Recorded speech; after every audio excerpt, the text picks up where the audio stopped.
నేను చదివిన కాలేజ్లో ఒకసారి ఒక ప్రైమ్ ఎగ్జాంపుల్ ఏంటంటే, ఫస్ట్ టైం ల్యాబ్కి వెళ్ళాం.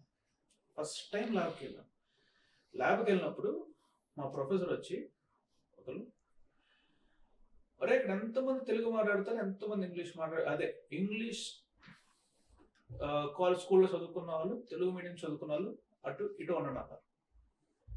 అటు ఇటు ఉన్నాం. మనం ఇంగ్లీష్ మీడియంలో చదువుకున్నాం కానీ తెలుగు వచ్చు, ఇంగ్లీష్ బెబ్బే ఆ టైంకి. ఫస్ట్ రిమార్క్ ఏంటంటే, తెలుగు మీడియంస్ మీరందరూ కష్టపడతారు, ఈ ఎంటైర్ ఇంగ్లీష్ మీడియం వాళ్ళు బద్ధకం వీళ్ళందరికీ కూడా బలుపుతో పట్టుకుంటారు. నాకు ఫ్యూజ్ ఆఫ్ అయిపోయింది. ఇదేంటి, నాకేమో మొత్తం తెలుగు మీడియం, అదే ఇంగ్లీష్ మీడియం అయినా సరే మొత్తం తెలుగే నా బ్యాచ్, నన్ను కూడా చూస్తారు ఇందులోకి అని. మాకు కావాలని చెప్పి lab marks all English medium people ఎంత బాగా చేసినా సరే ల్యాబ్ మార్క్స్ వర్ టోన్ డౌన్, కట్ డౌన్ చేస్తారు.